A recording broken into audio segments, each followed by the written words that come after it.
Now, what ends up happening is since they are quite under-industrialized, even worse in Germany, they have even fewer resources.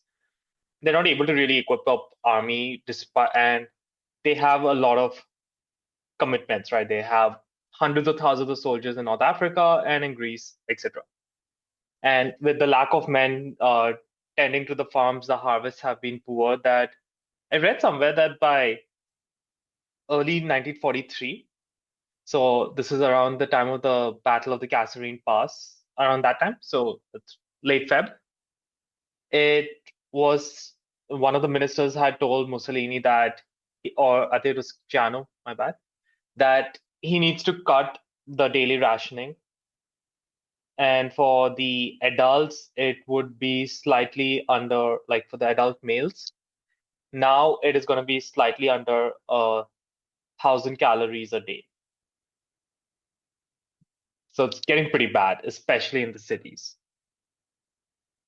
Now, I think by mid-July, even the fascist council had enough. They wanted to get rid of Mussolini and just extricate themselves from the war.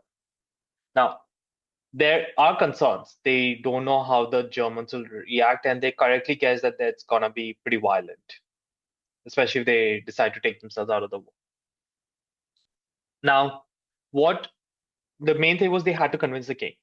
So even though Mussolini is called the father of fascism and such, he did not have absolute power in his own country like how Hitler did.